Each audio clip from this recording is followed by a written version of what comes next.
Rocking and rolling here on a Tuesday, live from Studio Circle K, presented by our friends at Circle K.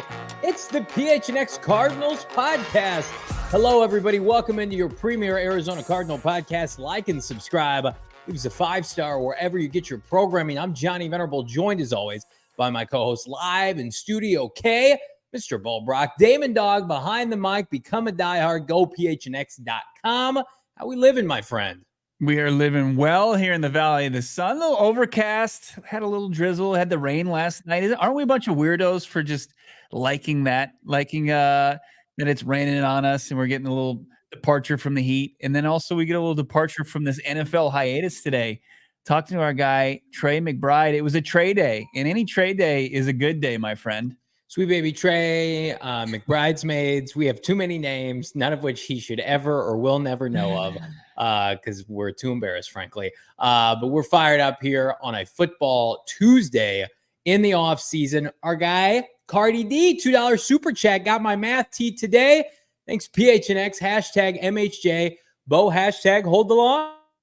Absolutely. It's used to formerly hold the line, HTL. Now HTL stands for hit that like, baby. Thank you, Cardi D. Great to talk to you on this football Tuesday. It's fantastic. I believe that my MHJ, the 18 collection is coming via Pony Express. I think it is it's a wagon and a pony, and at some point, barring them making it safely, I should get the 18 collection, and I'm excited about it. I should have just jumped for paying for the shipping.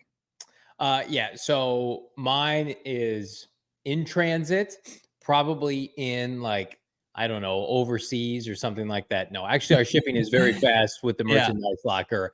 Everybody, it's shipped fast to everybody but Bo and I, because they want us to hold out as much as possible, because this merch is elite, and you should check it out right now. Go PHNX.com. I think our guy Mitch, I think he toys with us a little bit. We were inundating Mitch with MHJ paraphernalia around the draft, and we were so all over his DMs and messages. No, that was Eric. And Eric. Mitch, who's our guy who takes care of the merch.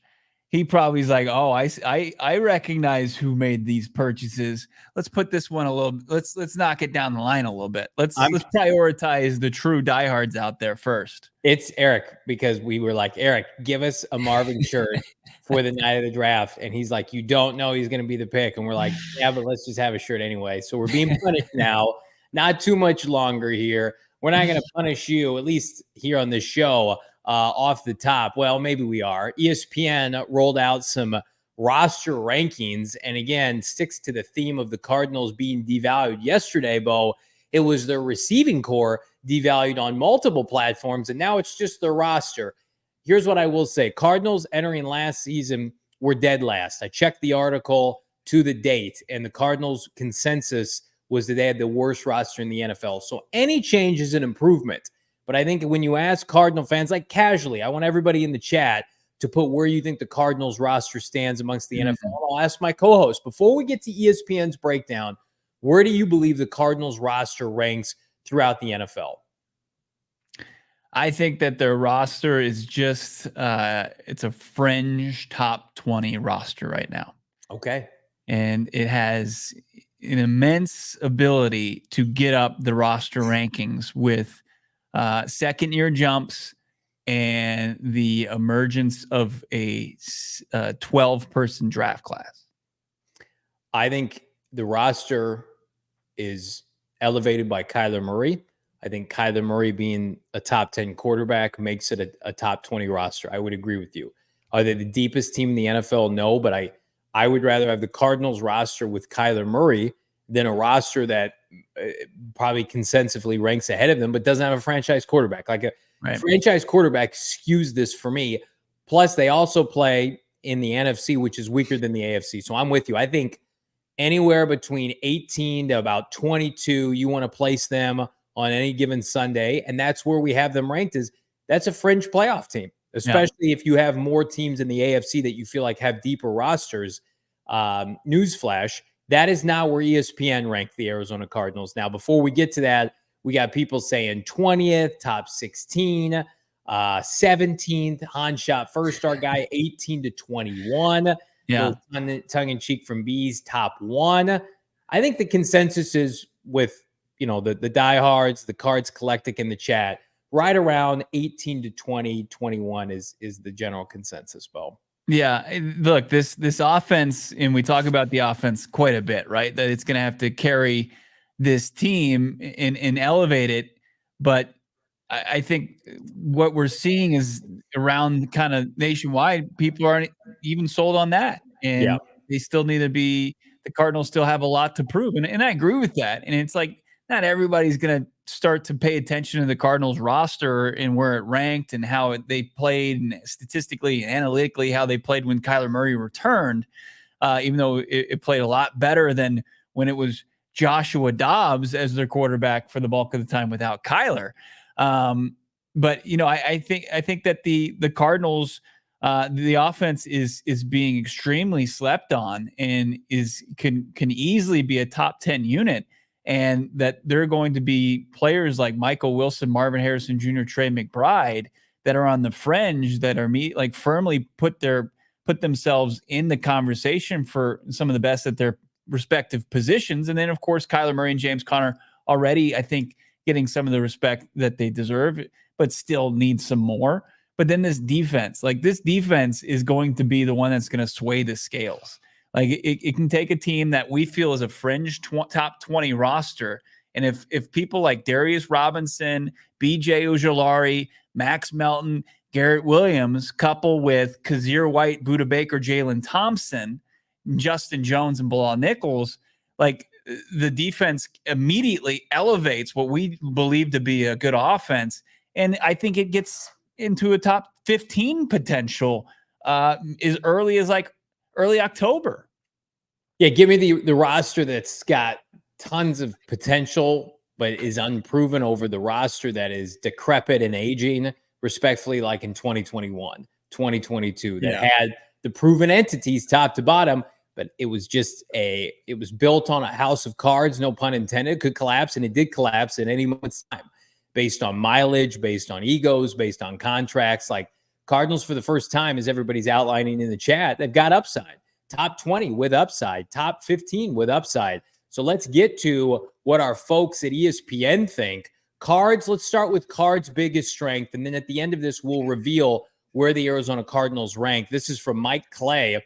Biggest strength, no surprise, safety. In 6 seasons since becoming a full-time starter, Budda Baker ranks 10th in the NFL and first among non-linebackers with 661 tackles. He mentions Jalen Thompson having a big year. Both missed a few games last season.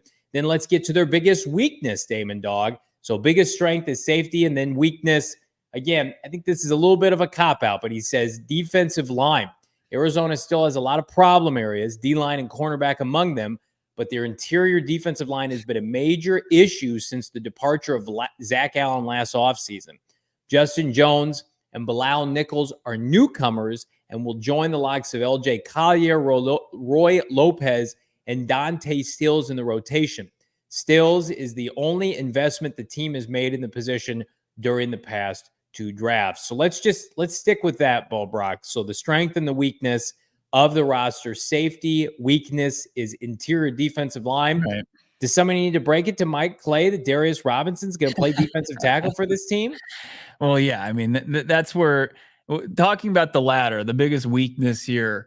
And then you see like offensive line incorporated in this conversation. They have a lot of problem areas, O-line and cornerback among them. Like I can understand maybe you're skeptical that the youth movement in the defensive secondary has a long way to go, but you can't convince me that the offensive line wasn't their most consistent unit last year, and there wasn't wholesale changes to that group. They switched, a guy who played every snap of his rookie season in an encouraging rookie season, to say the least, for Paris Johnson Jr. over to your franchise left tackle spot, and you had Jonah Williams, who's been a solid player in this league for a long time. I take offensive line out of that conversation, and you're right. Like, you're overlooking the 27th overall pick, a versatile, violent player in Darius Robinson that fits JG and Nick Rollis's defensive scheme. Like, it is a revamped defensive line unit, and I'm not gonna lie to you guys and say that I immediately think it's going to be a game changer and be one of the stronger groups on this team. But I also don't look at it as like their biggest weakness any longer. Like, the changes that they made were necessary. It was the weakest position group maybe in the last 5 years, last season in the entire league. But the additions of Justin Jones, Bilal Nichols, Darius Robinson, and then Dante Stills going into his second season, I think you can match that with, probably like in any team in the middle of the pack of the NFL now. Yeah, I don't think it's hyperbole to say it can be an average unit. I think Jonathan Gannon expects that.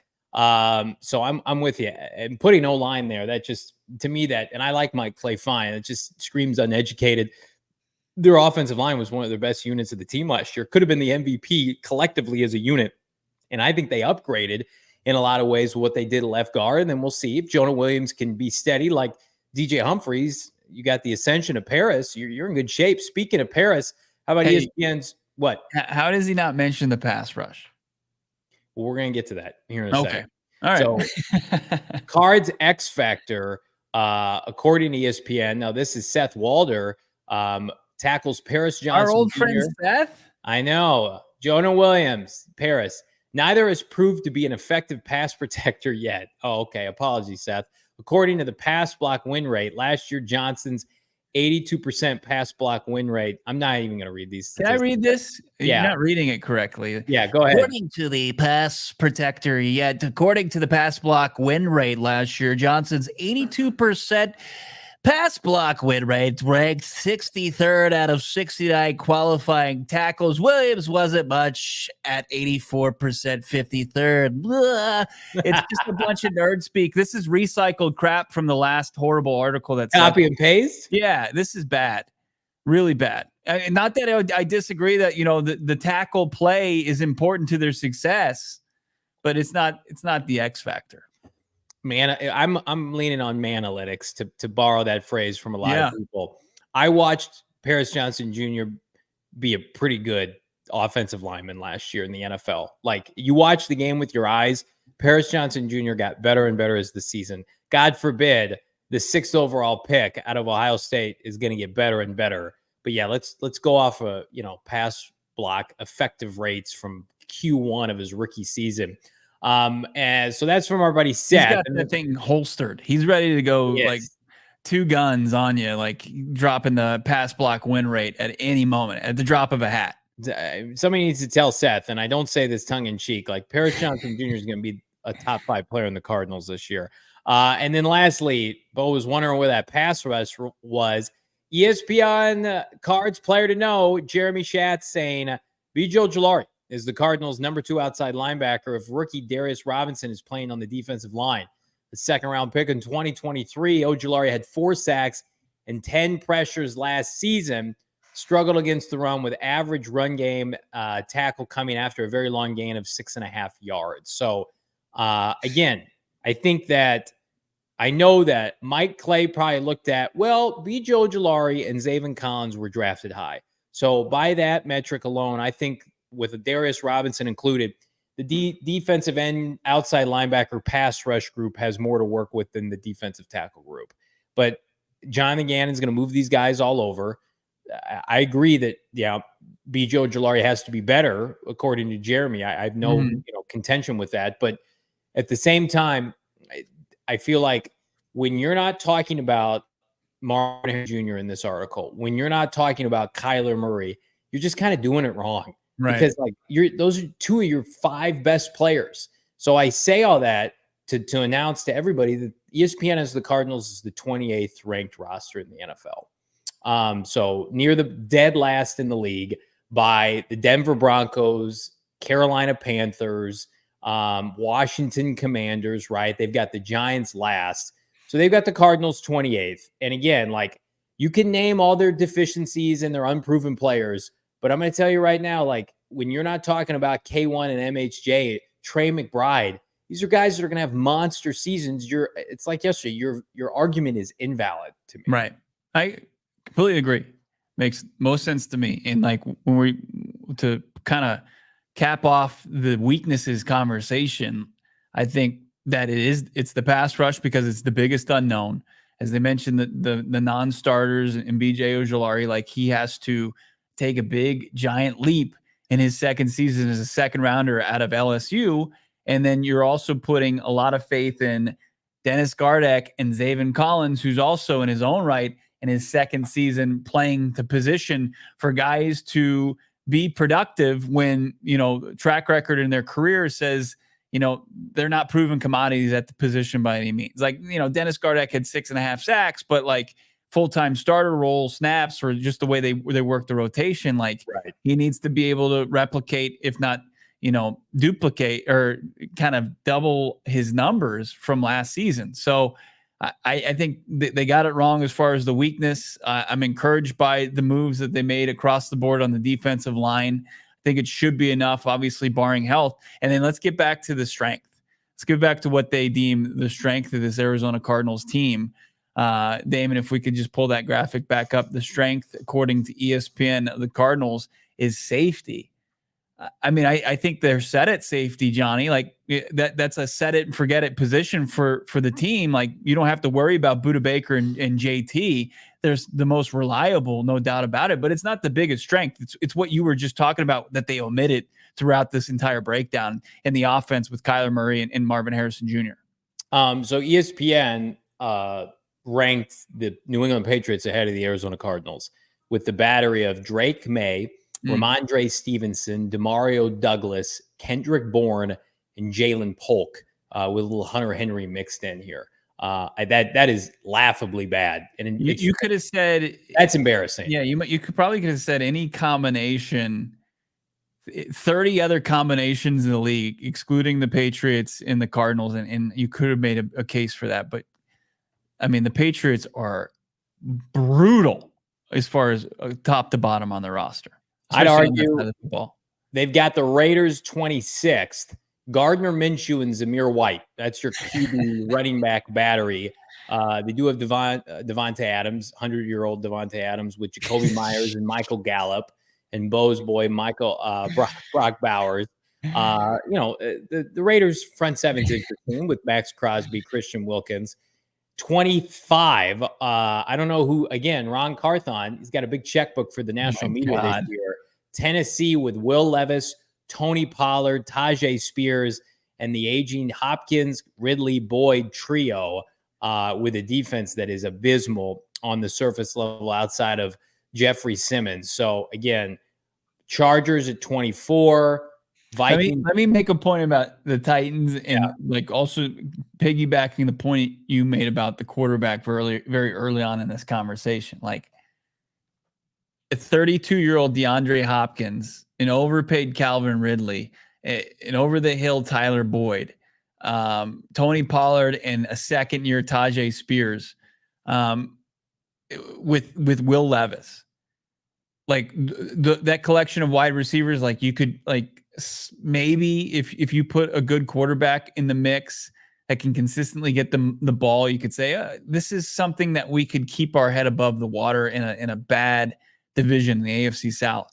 But Will Levis, I mean, he doesn't elevate those guys, and he's going to take that collection, a real horrid collection of playmakers, and drop them down. I mean, I like what they've. And like their additions on the offensive line in the top 10 or just I should say the top 15 in the last 2 years are kind of I'm on the fence on them. Like you love to go against a baby arm, T-Rex arm, Peter Skoronski, and then they add JC Latham. They did, yeah. JC Latham overdrafted overall.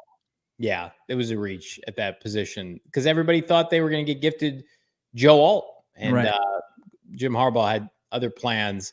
The Saints at 20, that's a joke. Like who's good on the Saints outside of like Chris Olave? Looking at the roster right now, Alvin Kamara is their running back. I would rather no, it's not 2021. Like, who's good? Taysom Hill, tight end. Juwan Johnson at tight end. Fuaga, the kid out of Oregon I like State. the addition. I like Fuaga. Eric McCoy at center is a good player. Defensively, Kool-Aid, Marshawn Lattimore, Cameron Jordan, who potentially is going into broadcasting soon. Tyrann Mathieu still playing safety for them. Like, again, I think ESPN has a little bit of Madden syndrome as it relates to these roster rankings and how Madden does their actual rankings. Yeah. It's like, hey, you made the Pro Bowl in 2017. I like that addition for that team. Let's how long have the Saints been in this conversation because of like the 2017 draft that they had with Ramczyk and Lattimore? Yeah. And it's just slowly gotten away from when they were like a true contending team. And then it's like ESPN hasn't paid enough attention to like drop them down to where they belong. Like this, like the Saints, the Raiders, the Titans all seem to be like overlooked and given flowers that they don't deserve. Seahawks at 16. How do you feel about that? I mean, I think that John Schneider is drafted pretty well the last couple of years, but like to your point, like the quarterback position, that's going to be the big kind of difference maker there. Like, can Geno Smith in a new offense, is he going to be able to make enough plays and make enough throws to his really legitimate collection of wide receivers with Metcalf and Jackson Jigba Smith and Tyler Lockett, who's aging, sure. In a good run game, and the offensive line has to be better, and then defense has to take a big jump. I know they added Byron Murphy, but like they've got a good collection of young players that could go and trend the right way for them. Jaguars 15. That's a surprise. Good Lord. Top 10. I mean, Rams are 14. Seahawks are 16, and unfortunately, the San Francisco 49ers. Stand above all. Number one roster ranking in the NFL, followed by Kansas City, Baltimore, Detroit. Niners better enjoy it. Like, this is their window is right now. And then they're 20. Like, we talk about how large the cap's going to be next season. They're already $26 million in the hole for the 2025's cap. And they've got to find a deal out for Brock Purdy by then. We'll see what they do with Brandon Ayuk. They are starting to have to make mortgage payments on this roster that they construct, and a tip of the cap to Lynch and Shanahan, but it's not as the window's not as farly ajar as they believe it is. I have excluded the most egregious ranking in this entire list, and I'm going to reserve it for Damon Dawg to predict. Damon Dawg, producer extraordinaire, who do you believe is the fourth ranked team roster-wise in the NFL, according to ESPN? I mean, I don't even think that it's a question. ESPN has their show Jet Up every morning. I don't know if you've ever heard of that show. Is it the New York Jets? Oh, okay. It's a play on Get Up. I got it. It's the New York Jets are fourth in the NFL with Mike Greenberg, baby. Green every morning on Jet Up. All he does is talk up the Jets, and then they love it. Can I take a little departure and just pay my respects to what was once just a huge part of my youth? I'd get up for school, I'd eat breakfast, and I'd watch SportsCenter about 18 times in a row. And I can't tell you the last time I turned on the TV and had ESPN on in the morning. It was just unbelievable. Like, it almost brings a tear to my eye thinking about the nostalgia of watching some of the great SportsCenter anchors give their catchphrases and watch every highlight from every, ball game, whether it was MLB, NFL, NBA, college hoops, and now you got all these you got Stephen A. debate Smith screaming at you. You got Mike Greenberg, who held on to the coattails of Mike Golick for so long, and they gave him his own fucking show that nobody watches. It's like, I would have guessed, you could have given me 10 chances and I would have gone 0 for 10 guessing that Mike Greenberg actually had a show on in the morning. I kind of knew it, but I would be like, is it Stephen A. Smith? Is it Speak First or whatever? Speak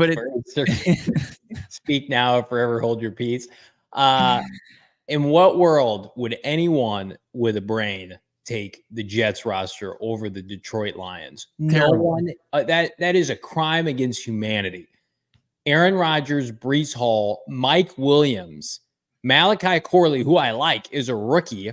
Tyler Conklin. You got Sam Tyron Laporta. Smith and his cream corn knees. You got Mike Williams, who he's a year removed from being, and he's another year older. That's a Keim special roster right there. Oh, it is. Yeah. That's a Steve Keim-esque kind of roster, baby. Morgan Moses at right tackle, who's been over the hill. Elijah Vera Tucker's had an ACL. Big John Simpson at left guard. A bunch of these guys have had weight problems. Quinnen Williams is good. Javon Kinlaw, I like at defensive tackle. It's like I like Breece Hall. I like Garrett Wilson. But isn't Breece Hall, he was healthy last year after coming off a knee, right? Garrett Wilson got it. Or no, Breece Hall was hurt last year. Coming back from injury, right? Yeah. No? I mean, he's had a knee. CJ Mosley playing linebacker. How old is CJ Mosley? Is CJ Mosley like he's in like year 3 of a huge contract he got to play off-ball linebacker for them. Their defense is talented, but their offense is wildly overrated. Yeah, I would say a ton of the respect that they're getting, which is unjust. But if you're trying to make a case for it, it should all be on the defensive side of the football, because the offense, it's like, if you want them to be good, you better drop down to your knees right now and start praying to the football gods that it stays and gets 100% health. And even then, I don't even know. Pray to the football gods that it's Aaron Rodgers from 4 years ago. Right. That roster has a shelf life of about 18 months max. I'm going to say something right now. It's going to be no surprise to anybody on this podcast. I would take the Cardinals roster in their situation over the Jets and that decrepit old roster in the loaded AFC 10 out of 10 times. If you came and offered me player for player, pound for pound, the Jets roster or the Cardinals roster, not even close. And I, again, like some of their players, older players are their best players, right? Outside of Garrett Wilson and Breece Hall, running back, they don't have a Trey McBride. They don't have a Michael Wilson as their number 2 receiver to a Marv. They don't have a Paris Johnson Jr. type of offensive lineman to build around. And most importantly, their quarterback is about 6 months away from doing like a UFO podcast, right? Kyler Murray is in it now, hopefully for the peak for the next 5 to 7 years. You could not pay me to take on the Jets' contract situations, their head coach who's a fraud. Right. Yeah, it's a joke of a list. And ESPN, this is like their funeral tour on this podcast this summer. What are they doing? We had Mina Kimes on. She's wonderful. She's not putting these articles out there, by the way.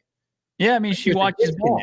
She knows ball. She watches ball. Like, she admitted on this show. She's like, not a whole lot of people watch the Cardinals play football. But it's not just a Cardinals thing. It's the bias. It's the East Coast bias. It's the emphasis on, hey, we need a team in New York to be good. And by God, nobody's buying what the Giants are doing. So it has to be the Jets. So they're going to try to like get some sort of run with New York, but it's misguided. It's the wrong team. Like they've done a really good job with Sauce and with Quinnen Williams, some top 5 defensive picks that they hit on, which isn't like, I know this fan base doesn't know what that looks like from Steve Keim being their GM in recent memory, but there's just a ton of bad takes. And it's more than just the 4-letter, right? It's like, we didn't talk about this yesterday, but Pro Football Talk put out their rankings as well.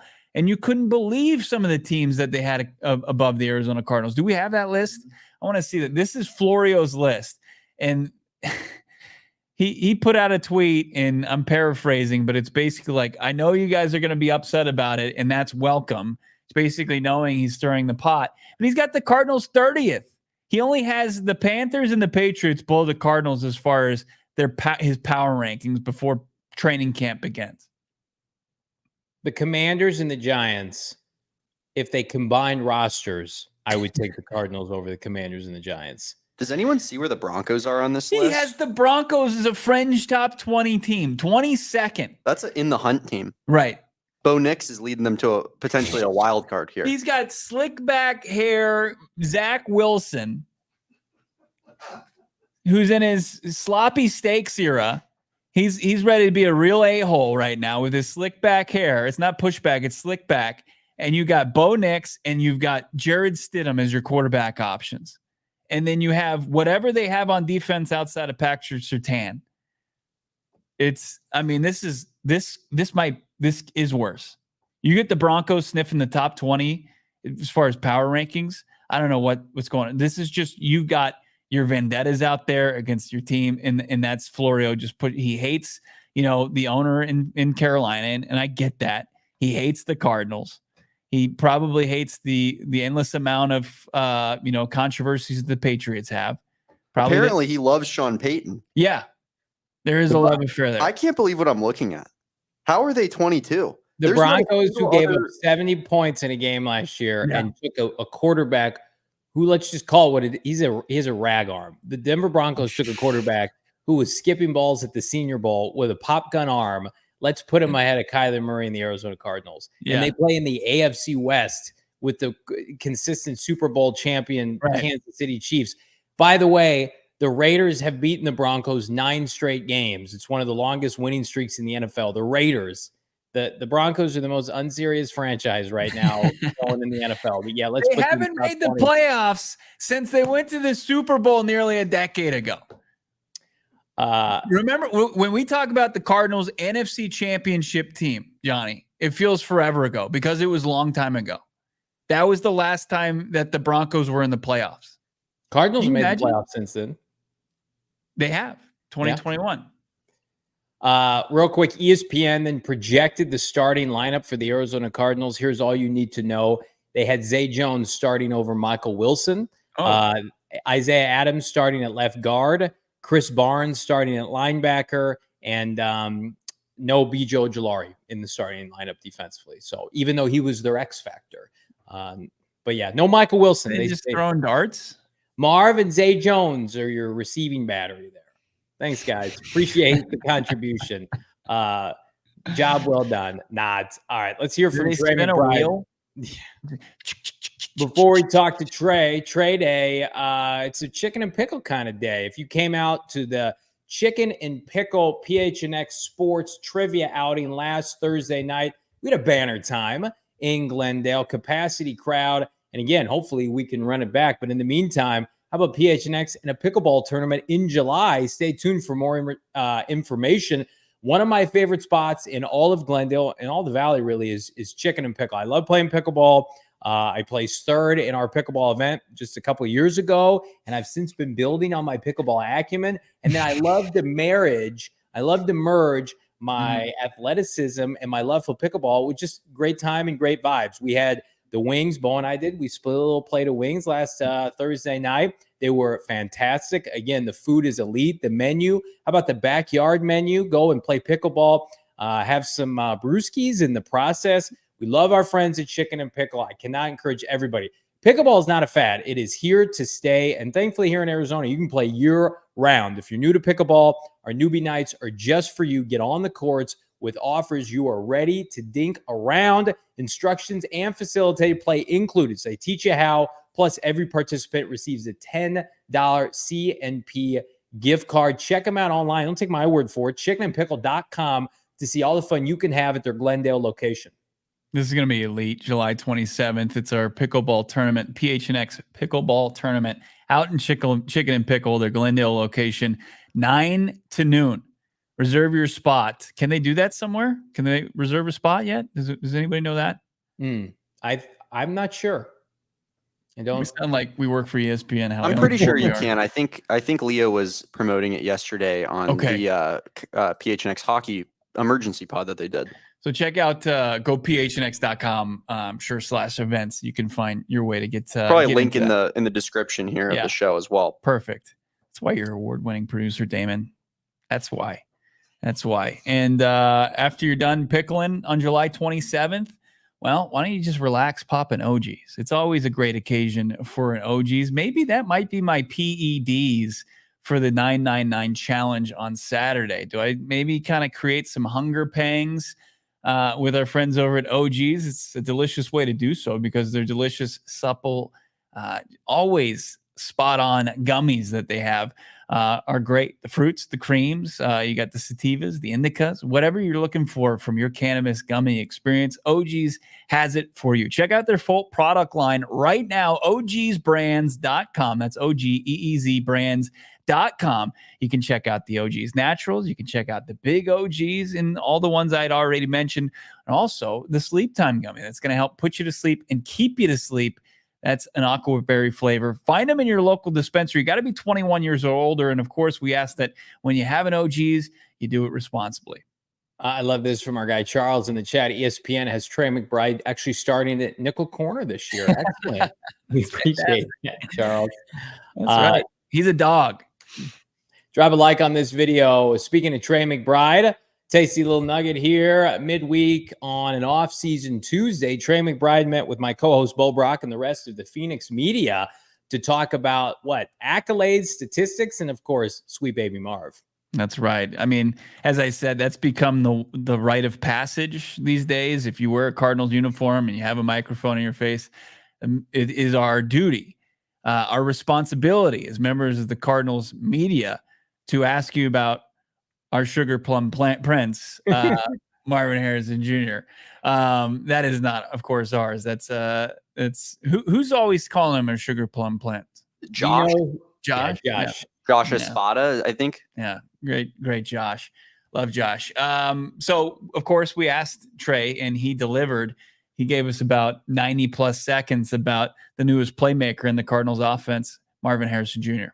Yeah, Marvin, he's a stud. He's a guy who, as elite as they come, just a freak of nature. A guy of his size and athletic ability is very rare and something you don't see all the time. So he's been great. He's eager to learn, wants to be great, wants to, help this offense in any way he can. And he's been a great teammate for the, few weeks I've been able to be with him. Yeah, it's exciting, just to see, how much he cares about this game, how much he wants to get better. He's a 4th overall pick, he is exactly what you want in a teammate. He's, doing all the extra work. He's in early, doing everything he can to be better. And truthfully, I'm eager to get the pads on and see him and Kyler's connection, all the things that they do during training camp. Because, it's hard to tell with just a helmet on and things like that how great someone really can be. But once you get the pads on and it becomes real football, it'll be exciting to see that connection those two have. Yeah, no doubt. Hopefully he can take a little coverage off. They can start double teaming him up and leave it open in the middle for the tight end.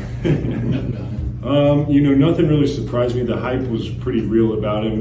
He had a ton of hype coming out of college, and I think he very well lived up to the hype. He's a great athlete, a great, person, and most importantly, someone who wants to get better and, isn't complacent at all. So I'm super excited to see this guy in training camp, see him get going, and, he's going to be here for a long time. So I hope, we can be teammates for a long time too.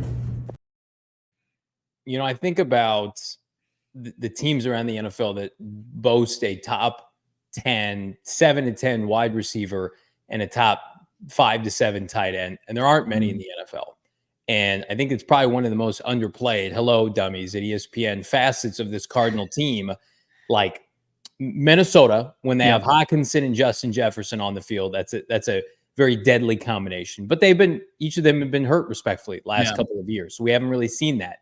Like CeeDee Lamb, Turd Ferguson got a gifted, route to the Pro Bowl. Like Detroit.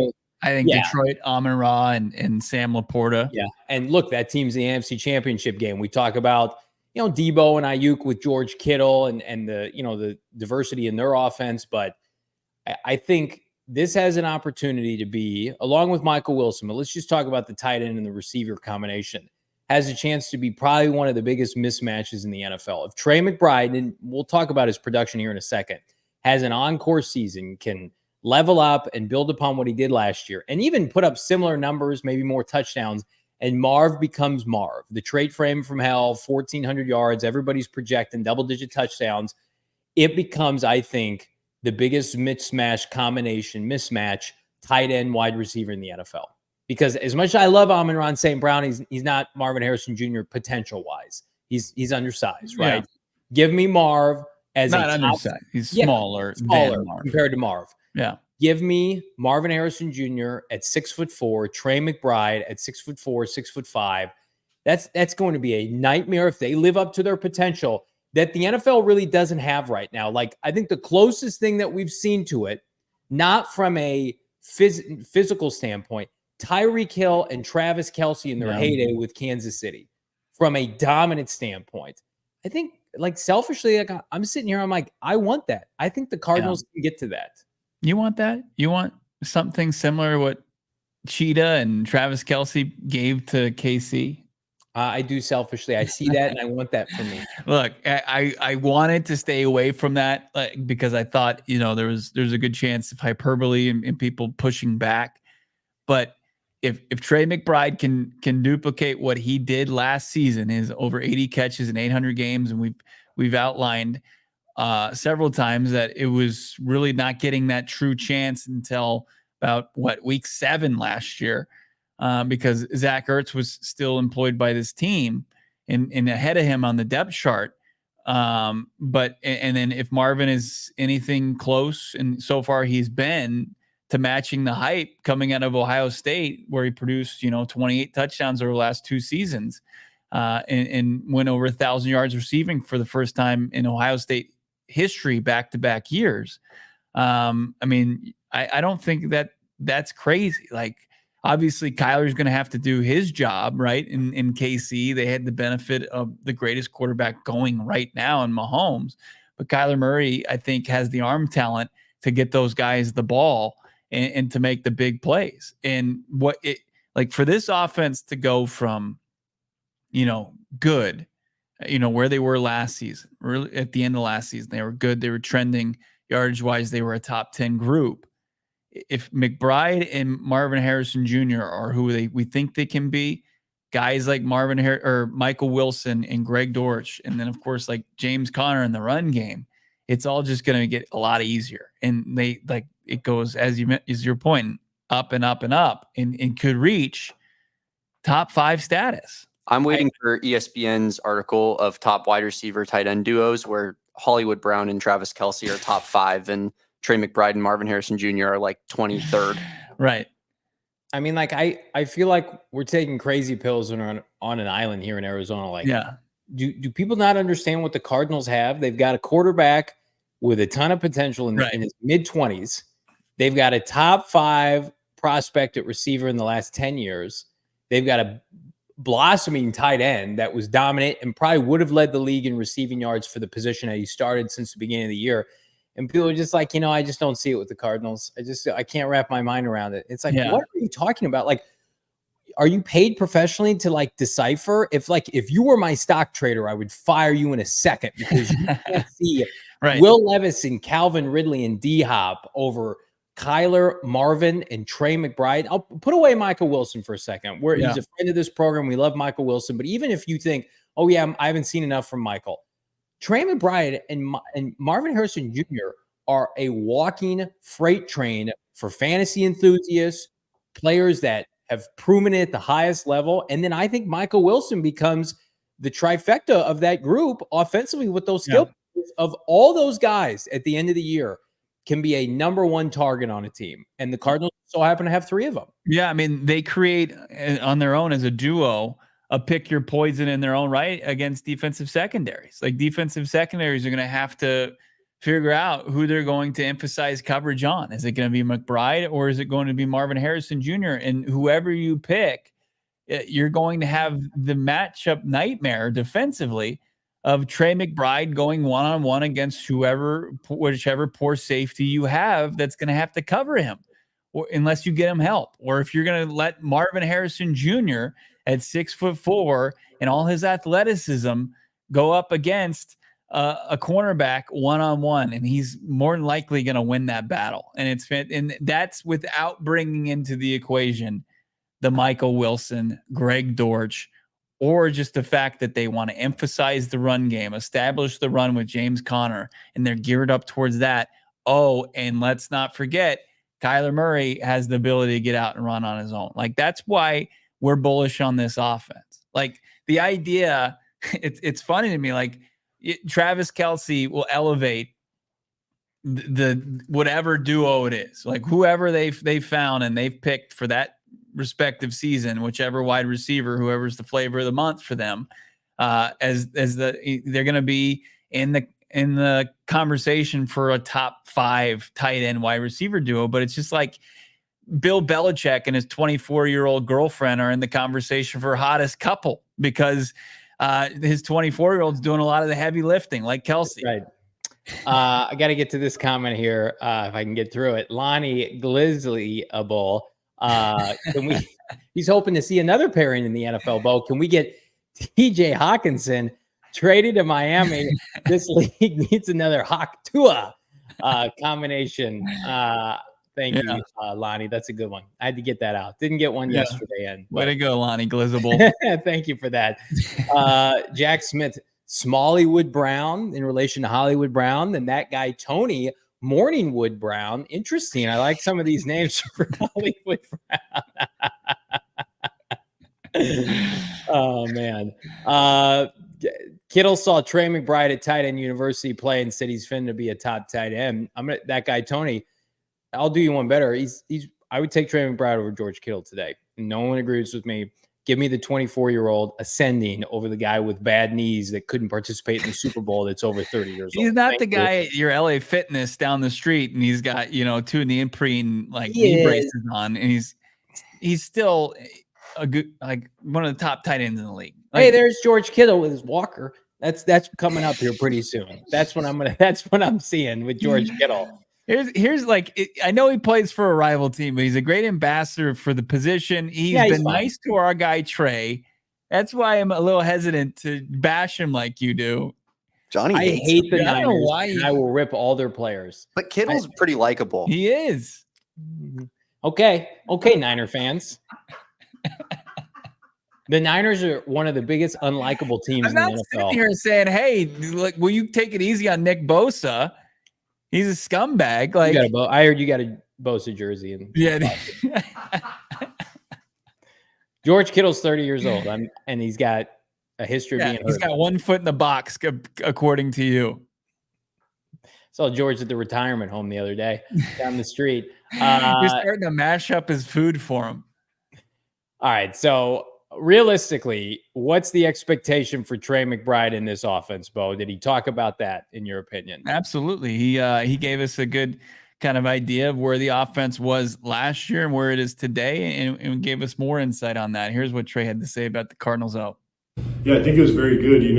From this point where we are this year to where we were last year, I think it's significant where we are now. So the team looks, we're not messing up on plays that we did last year. We know this offense a lot better, and most importantly, just to have the guys around, to be working out as an offense, to have Kyler Murray, healthy, things like that. It's all the little things that we got this year, and I'm super excited to see, where we go. Yeah, no doubt. I think the offense, the sky's the limit for the offense. There's so many weapons. There's so many different people that can make plays. I'm super excited. Mike Wilson, Marvin, Greg Dortch, all these different weapons. It's going to be cool to see how Petzing uses all of us and things like that. But I'm super excited to get to camp, to get out with the guys, to start, right where we left off in OTAs and see where this offense can go. I mean, give me your prediction for his stat line this year. I know he's being humble. He's talking about everybody else. And, it's everybody on Twitter is like, yeah, he's going to have less targets. Blah, blah, blah, blah. What's your prediction for his stat line this year? Well, Craig Morgan asked him, do you set goals? And, our humble Trey, he was like, not always statistical, but yeah, sometimes he's like, can you get to 1,000? And he said, oh yeah, I can get to 1,000. I mean, we assume Marv's going over. Mm-hmm. I've made a proclamation. I think Michael's going over 1,000. 2 receivers and a tight end over 1,000 yards. Kyler Murray needs to throw for about 5,000 yards as a collective, season to be able to hit those metrics.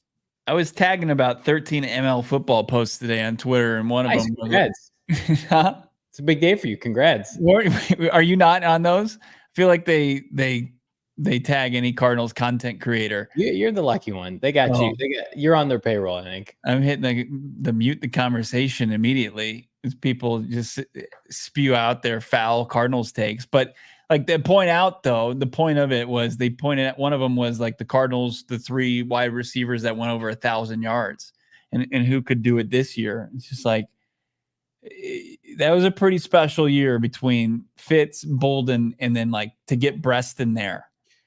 They also did not have a run game that year. They were close Right. to last in the NFL. And like they had Edgerrin, speaking of a walker, using a walker that season, and Hightower as a 5th rounder. The run game was like a fraction of their offense until the postseason, and they got it going.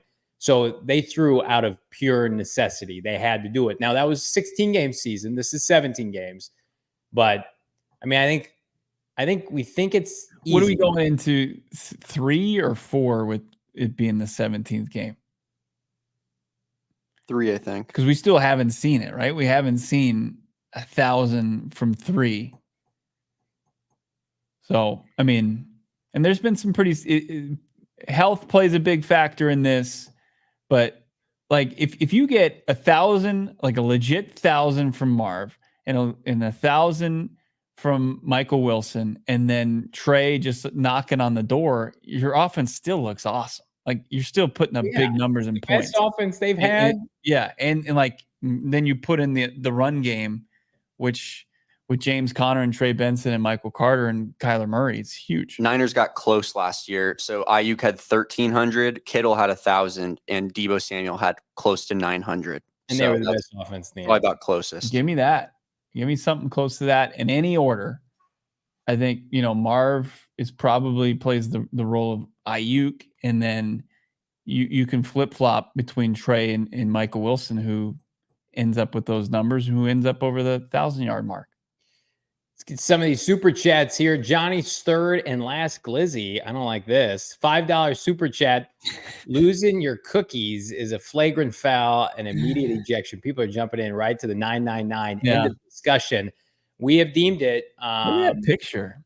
Johnny's third and last glizzy, that if you do, in fact, lose your cookies, you can remain in it. But I'll make you a promise right now. If I am not able to keep my hot dogs down, I will say I'm done. Like, I'm not going to puke and don't push it. I'm not going to. But here's I'm leaving it all out on the field. Here's what I will say, and I'm not trying to make an excuse now, but look, sounds like it. I would wear it as a badge of honor if some of us went too far, and at the end of it, this isn't like the whatever the World Eating Federation is. Like, if one of us gets through it, no matter how far we go, if you puke, like, man, like that's what a warrior. I'll be proud of any of you if one of you loses your lunch. What is this picture from? It looks like you're on like a home improvement show. It's just a handsome boy right there in a nice button.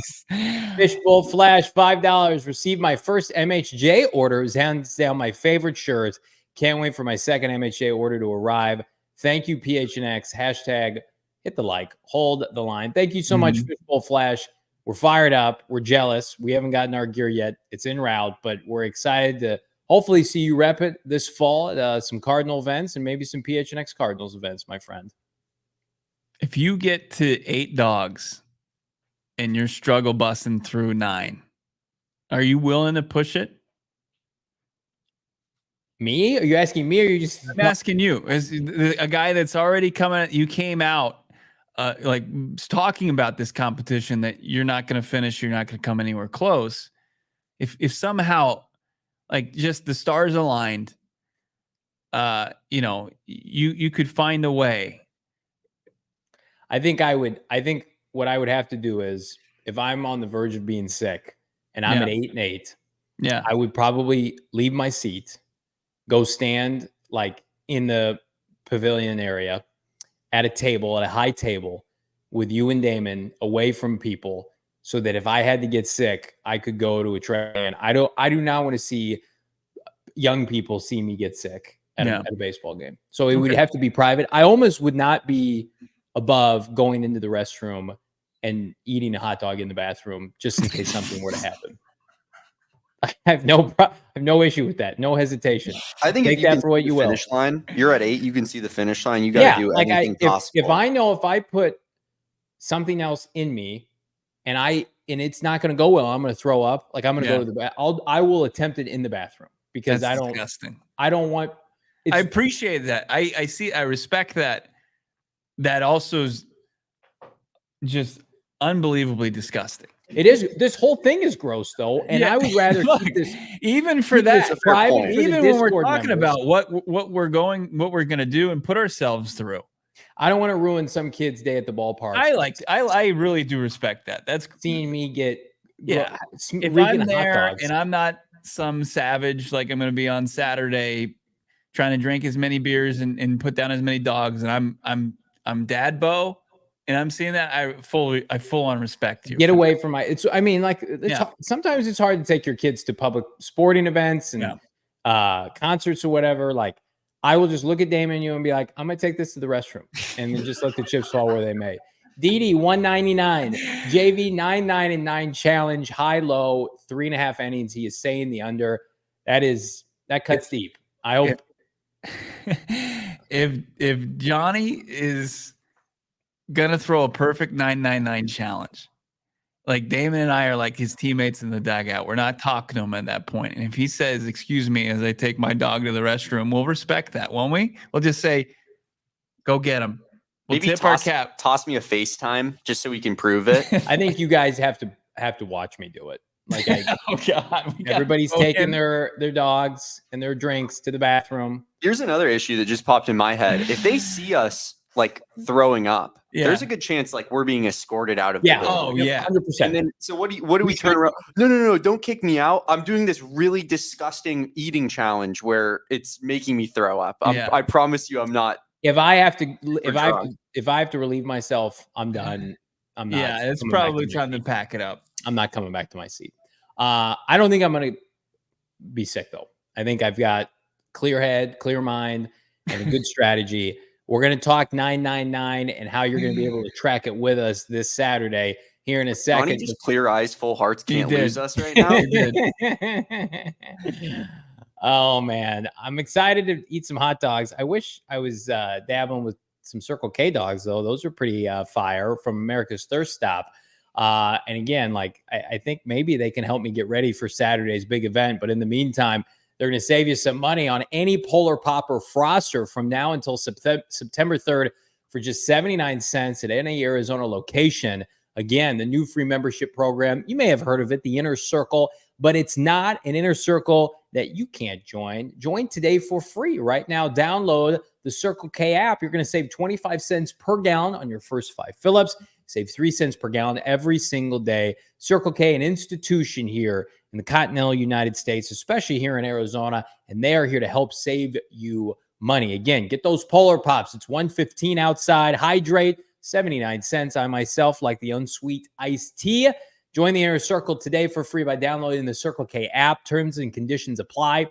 At participating locations, visit CircleK.com, Bo, for more details. You know, when I was talking about doing the 999 challenge at Chase Field, they're like, "Oh, you should go up to the Four Peaks draft room and do that." Like, I can't do that. That is a sacred ground to be doing that to Four Peaks, and it's delicious beer and it's food up there in Chase Field, up right field. You can do it. Like, I won't, defile what is a great place right now at one of the best venues right now in Phoenix, and especially with its Four Peaks or its location in Tempe, H Street. I mean, I love Four Peaks, and they've got great beer. Like, I could drink 9 of them for sure, but then you couple them with 9 hot dogs. That's a bad recipe for anybody, or any of their great food.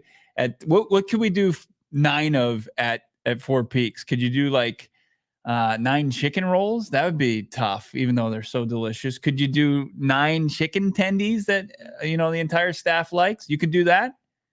How about 9 of whatever I began eating on our draft show 2 years ago on when his first round concluded?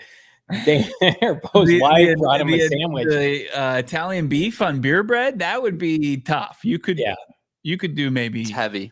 Yeah, you could slice that up into like 9.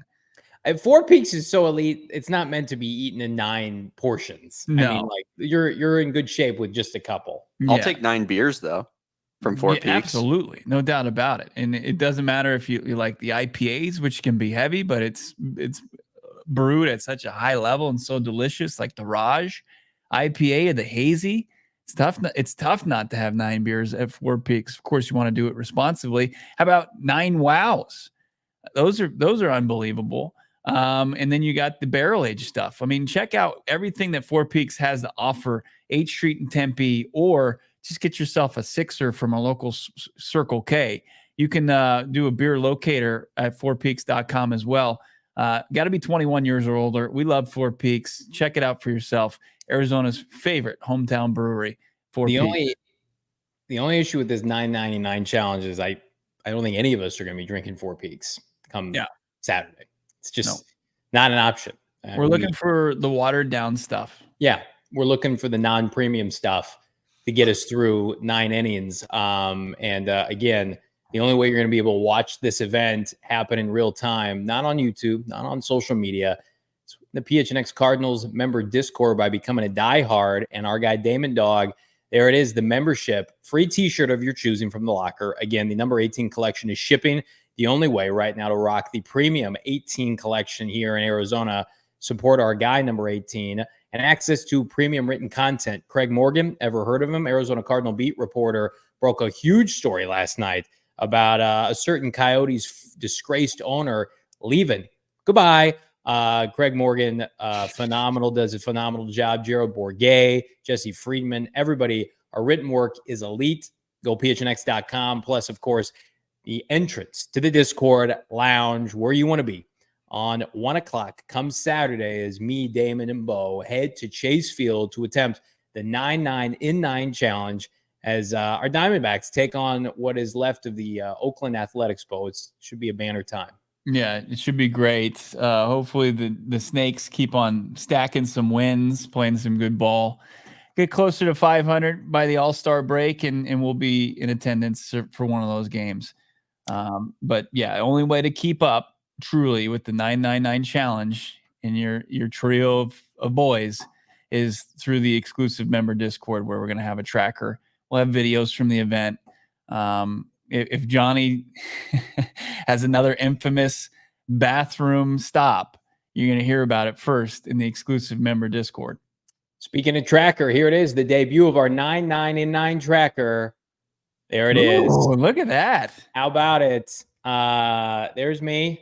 Damon, Bo will have one, and we will update this in real time. It will be only available accessible in the PHNX Cardinals member Discord. How about that? Just a couple seam heads, you know, just a few seam heads, the 3 of us. You think we know football? Just wait till we start talking some whatever's going on the diamond on Saturday. Squeeze bunt. Is that what you want to have? You want with the Snakes get a runner on third and squeeze them home? Yeah. I'm not even like, the game is so secondary. I can't even like process we're gonna be at a baseball game. I'm just hoping we got some pitchers on the bump that put some runners on each and every half of the inning. So have you heard? Is it a milk day? That might be Zach Gallen's return to the baseball diamond that week. So we might be getting the Diamondbacks ace fully healthy, revved up, ready to go, just shutting down a horrible athletics team. Sad that I won't be able to remember anything from it. Yeah, looking right now. Well, Saturday right now, it's is it Ciccone and good old Hogan Harris. And this guy's got some good numbers. He's got a 2.72 ERA. He's going to have to, that needs to go up on Saturday. We need a bunch of runners on base. I mean, that's not great at all. No. We got the A's ace and the D-backs ace. I mean, I have no idea. 2.72, I'm assuming that's the A's ace, isn't it? Let me so he's made, how many starts has this guy made this season? What is this podcasting that's happening right now? Kevin Weber saying Ken Weber, being a diehard, so worth it. We appreciate that. Man. And, you know, I've got Sports Hero asking, is Saul making you guys do some cross training, having you work some baseball? This was our idea. We got people asking us, is this sponsored? It's not sponsored. this is an event for our diehards that there was an option to be sponsored, and we just wanted to keep it sponsor free. Yeah. We don't want a lot of support internally. We had a great sponsor that wanted to jump on, and but at the same time, the integrity of this thing, that's where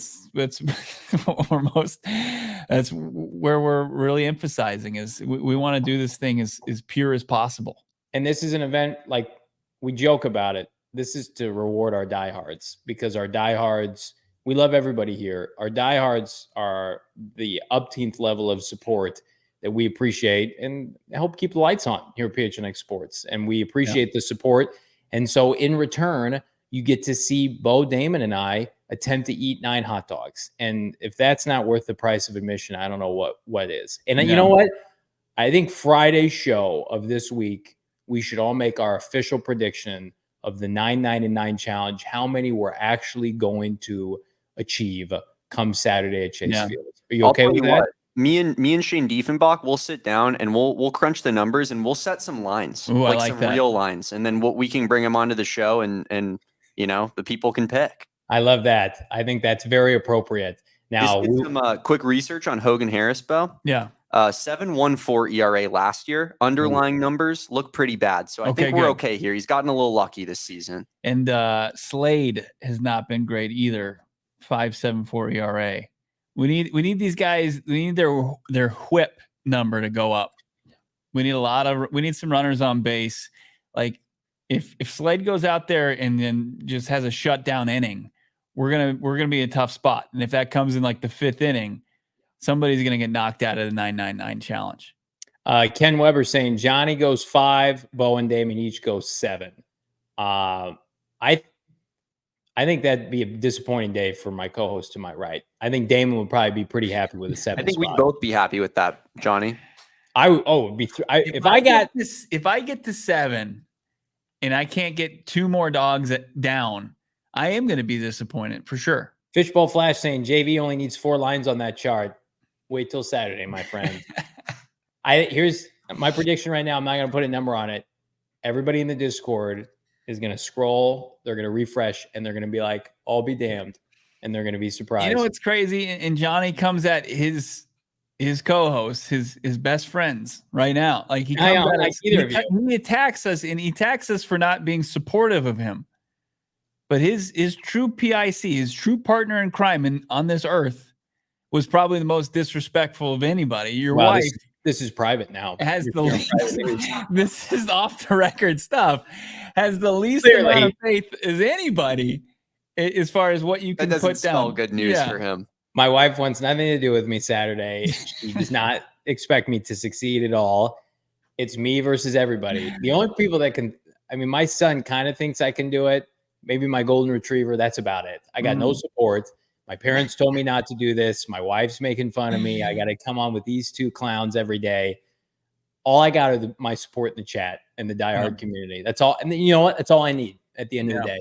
That's what keeps me going. And again, tunnel vision. And I think where I'm going to thrive in the past, when we've had these chugging contests and you put me on the spot, that's not my bag. But if this is an endurance test, you have to be mentally, physically sound and tough. Sign me up. Endurance. Sign me up. That's right, Bo's on mistake. It is me versus the world. I think it's hilarious that the people that have shared the most meals with Johnny are the ones that believe in him the least. Yeah. His parents and his wife. I like this from Jakai Whittingham. I will be a diehard by this weekend for sure. Appreciate that, Jakai. Jakai, this is just an appetizer, no pun intended, to what you're going to get as a diehard. But we feel like this is going to be the most worth it diehard anything we've ever done. And we are hoping to see you in the Discord, my friend. The problem with your endurance play or saying that that's your game. Yeah. When one of those pitchers goes out there and it's the bottom half of the inning, and Hogan Harris, whoever the F he is, Happy Hogan goes down and he just deals. He gets 3 ground ball outs. 7 pitches. Johnny, you're SOL. Your endurance game, it doesn't matter. Well, no, a half inning, but we get a full inning. I get a full inning, TV timeouts, commercial breaks, 2-minute warning, all that. I get all that. Couple wrong sports incorporated in there. Like if you didn't do any work in the top half of the inning when Slade goes out there and hopefully gives up a couple base hits and gets deep into the count, if Hogan Harris, you don't have like half your dog down and half your beer down, it doesn't matter what your endurance is. You got to be able to chug and shove. I think, yeah, I don't know. I'm not going with that knowledge there. The more I think about it, and I know you got us good seats for this game, and I appreciate you, the less likely it is I'm going to be at my seat for most of this game. Like, I feel like I need to be in concourse. I need to be in proximity to get my food, go to a high table. Well, I think Espo's going to be there. I think Espo's going to be taking the 4 ticket. This is like a poor choice. Like, he's going to be our beer wench. And he may not after you called him that. I don't know. You mean our VP, our vice president, is going to be our beer wench during the game? I think the best play for me, and this is a personal choice, right, is to be in the concourse, probably about 100 yards away from where I can restock and refuel. So then I can just back and forth. I want to stand for a lot of it. Great because you can see the field from there. I don't want to be like this in my seat, and I got you and Damon and Espo hovering around me, making fun of me, and I'm trying to eat and drink, If it's our first dogs and you got an issue with that, then you're not going to be long for this. First dog, I will sit down and take it in with everybody. Absolutely. Hanshot first saying chug right away, and when the inning starts, you can spend the rest of the time for the hot dog. That's how you get it done. I think that's a great way. Opposite. I almost think for me, I'm going to be able to eat the hot dog, I think, pretty fast. Early, but that's the problem. Yeah. Where it's really going to get tough is the 9th. Like, the 9th could be tough. Like, if the Diamondbacks are ahead, you get a half inning. And none of us are making it to the 9th inning. No one's making it. You got jump around comes on. And Dawg comes in and just shoves for half inning. There's 3 outs. And you're talking to nobody here. No one's making it to the 9th inning. You're just saying things. You're looking at about 6.5, 7, Mr. Bo Brack. We're going to be looking over our shoulder, Bo, and Johnny's going to be doing like jumping jacks on the concourse, like just getting active, keeping moving. I will be loose. I will stay loose. Yeah. I will have. Like, what's the situation for me to bring in, Damon? You've been to plenty of Diamondback games, like a fanny pack for ibuprofen, Tums, what I need to continue moving forward. Ibuprofen? Yeah. Like, what do you need that for? Yeah. Just prepare for the future. I think like Alka-Seltzer, any of that, accoutrement, what is, women can, people can bring in their purses. Could I bring a fanny pack with some of these supplies? I think it has to be clear, right? Why don't you just get some, what do you call it? What are the pockets, the shorts with the pockets? Cargo shorts? Yeah, cargo shorts. I don't know why I don't own cargo shorts, no. Dude wipes. Of course, Johnny doesn't own cargo shorts. He's got they're not his shorty shorts. Yeah, 6-inch seam for me.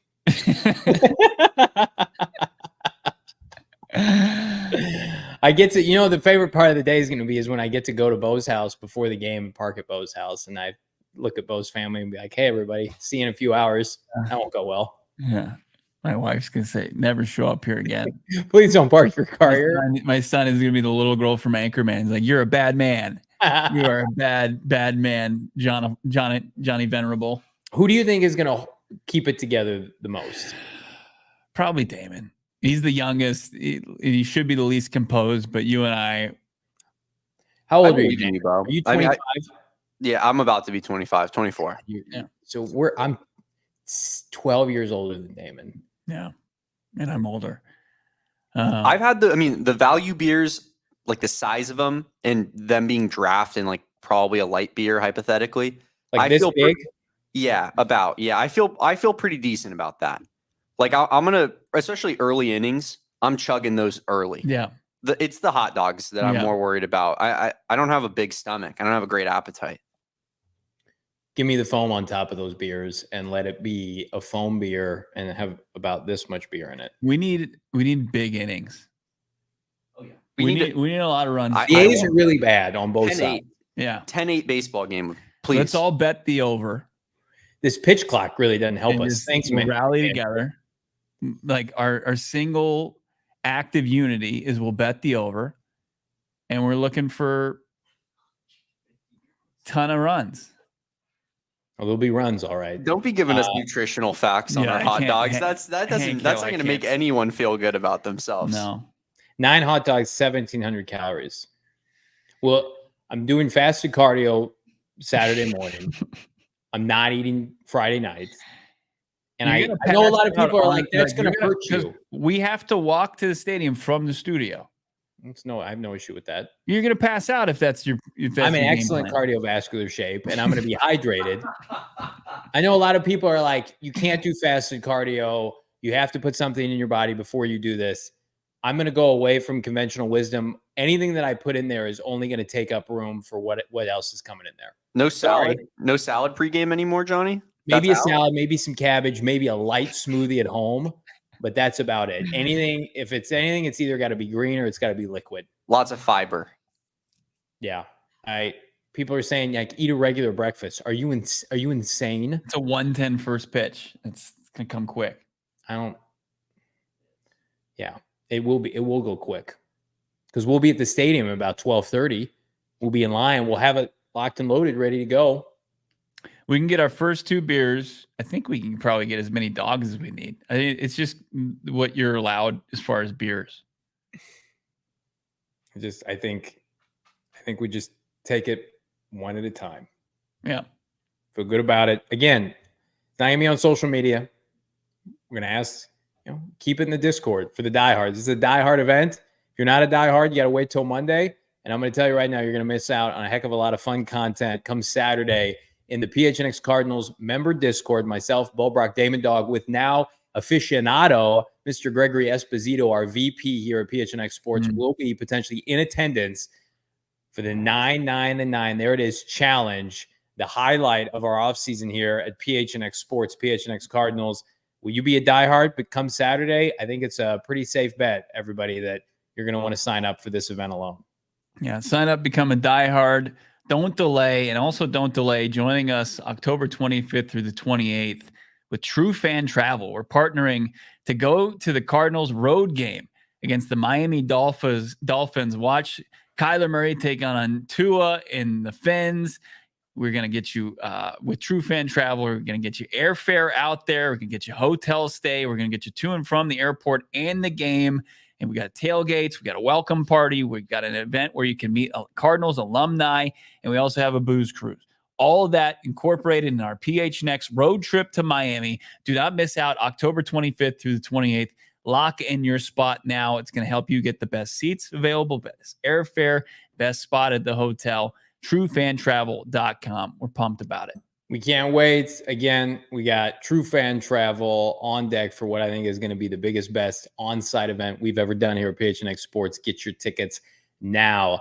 Richard saying you have to buy the last 3 beers in the 7th inning. Oh man, because of that'll be easy because like you'll be done, so you could go buy the beers. They just won't be for you. None of that will be happening. I mean. At that, if I'm done, I don't even know if I'll be in the stadium. I'll probably have wandered off somewhere. Like this video, subscribe to PHNX Sports here on YouTube. If you like what we do here, we appreciate that. Find us audio-only podcasts, PHNX Cardinals, wherever you get your podcasts. Hit that like for our guy, MHJ, and shop the number 18 collection, which is shipping now, imminently, coming in-house for Bo, Damon, and I. For my co-host, for my producer, I'm Johnny Venerable. We'll be back on a Wednesday. Be well, everybody. Peace. We all silly like the mayor.